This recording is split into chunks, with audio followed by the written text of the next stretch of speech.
નમસ્કાર મિત્રો, જય માતાજી। કેમ છો તમે બધા? મજામાં જશો મિત્રો। તો આજે નવી સૂચના લઈને આવી ગયો છું। જો કે થંબનેલ ને ટાઇટલમાં તમને ખબર પડી જશે કે આપણે એ ટોપિક ઉપર વાત કરવા જઈ રહ્યા છીએ કે દેવાજ ખવડના જે જામીન જે છે એ આપણે રિજેક્ટ થયા છે અને એ રીતની જે વાત કરી છે એ એને કોલ રેકોર્ડિંગની અંદર છે।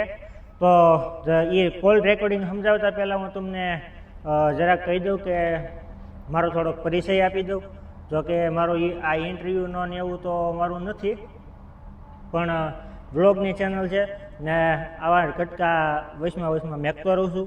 જો કે આગળનો વિડીયો તમે ન જોયો હોય તો દેવાજ ખવડનો તમે જોઈ શકો છો કે દેવાજ ખવડ જ્યારે જેલમાં નહોતા ગયા ને જ્યારે જે પ્રોસેસ થઈ હતી, જે કોલ રેકોર્ડિંગ થયું હતું ભગવતસિંહ સારે, એ કોલ રેકોર્ડિંગ જ્યારે પ્રોગ્રામ નહોતો થયો ત્યાંથી લઈ અને પ્રોગ્રામ થયો ને પછી જે બાજુનું થયું હતું જે કોલ રેકોર્ડિંગ હતું એ હતું, એ વિડીયો મેક્યું છે મેં અત્યારે 24,000 મારા વ્યૂમાં છે। તો તમે જોઈ આની પછી નેક્સ્ટમાં હું કદાચ મેકી દઈ, ને મારી આઈડીમાં જઈજો। વ્લોગની ચેનલ છે, સપોર્ટ કરો, લાઇક કોમેન્ટ શેર સબસ્ક્રાઈબ કરજો અને લાઇક કોમેન્ટ શેર સબસ્ક્રાઈબ કરવાનું ભૂલતા નહીં।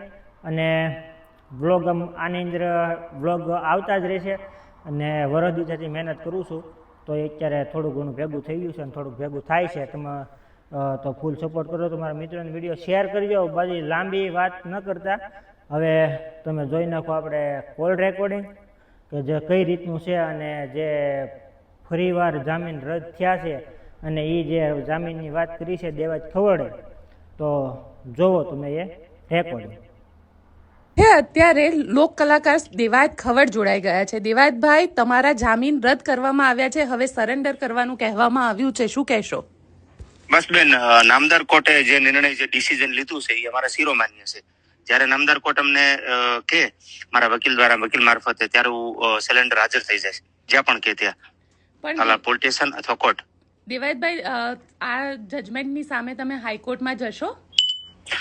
જોઈએ બેન, હજી તો કઈ મારું ડિસિઝન છે નહીં, પણ નો ડાઉટ આગળ શું કઈ પણ હશે તો આપને હું ચોક્કસપણે જણાવીશ બેન।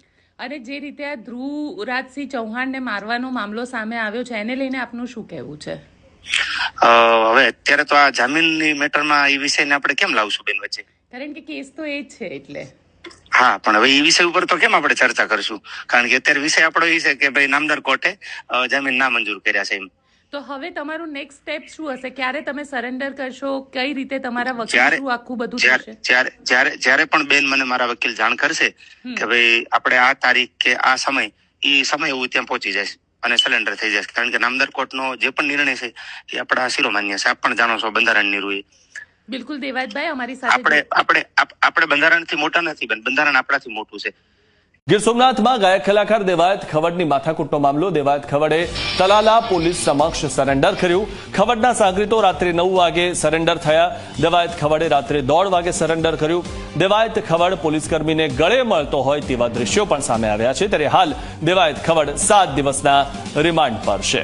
ત્યારે જે દ્રશ્યો સામે આવ્યા છે કે દેવાયત ખવડ પોલીસકર્મીને ગળે મળતો હોય તેવા દ્રશ્યો પણ સામે આવ્યા। દેવાયત ખવડે રાત્રે સરેન્ડર કર્યું હતું। દેવાયત ખવડે રાત્રે 1:30 વાગે સરેન્ડર કર્યું હતું અને ખવડના સાગરીતોએ રાત્રે 9 વાગે સરેન્ડર થયા હતા। તો દેવાયત ખવડ 7 દિવસના રિમાન્ડ પર છે હાલમાં, અને દેવાયત ખવડે રાત્રે 1:30 વાગે સરેન્ડર કર્યું અને તેના જે સાગરીતોએ રાત્રે 9 વાગે સરેન્ડર કર્યું હતું। દેવાયત ખવડે તલાલા પોલીસ સમક્ષ સરેન્ડર કર્યું છે। ગુનેગાર અને પોલીસ ગળે મળતા હોય તેવા આ દ્રશ્યો ટીવી સ્ક્રીન પર આપ જોઈ રહ્યા છો।